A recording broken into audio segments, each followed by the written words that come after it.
qui a le temps aujourd'hui de faire des confitures?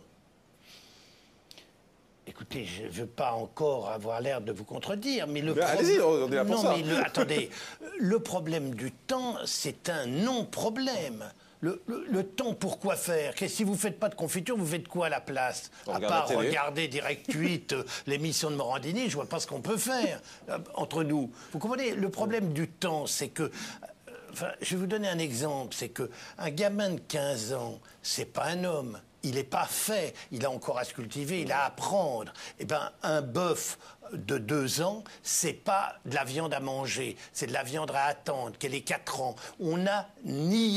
On nie la notion de temps. Or, moi, je pense très sincèrement que c'est bien plus utile d'être un couple chez soi le matin, le samedi. Je dis pas qu'il faut cuisiner tous les soirs. On peut cuisiner en avant. On prend son cabas, on va au marché, on emmène les enfants.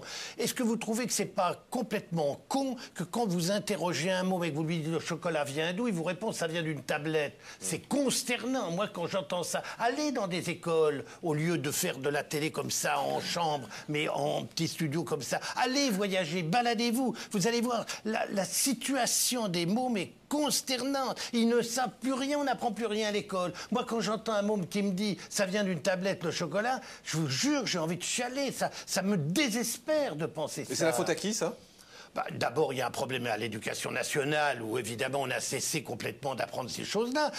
Avant, moi quand j'étais... Vous allez me dire, vous évidemment, vieux con, 70 balais, à l'école, oui, mais à l'école, moi de mon temps, on apprenait l'histoire, la géographie, on apprenait les sciences, tout ça à partir d'une fraise. Alors, justement, vous dites à l'école on apprenait, malheureusement ça se fait plus à l'école. Aujourd'hui les enfants regardent la télévision et l'info ça passe par la télévision. Alors est-ce que vous aimeriez, je pense à ça parce que vous animez une émission qui marche très bien sur France Inter, qui s'appelle Ça se bouffe pas, ça se mange depuis des années.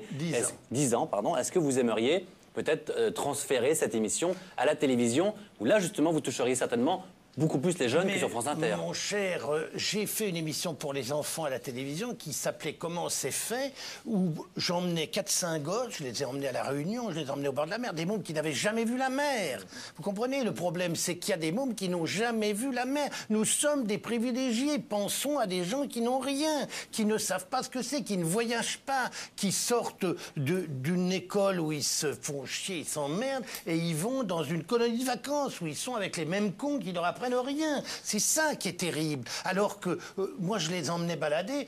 Vous ne pouvez pas savoir le miracle que c'est de voir un saulnier à Guérande, par exemple, qui est en train, comme ça, il est en train de tirer son énorme râteau, comme ça, et tout à coup, il y a un tas de sel.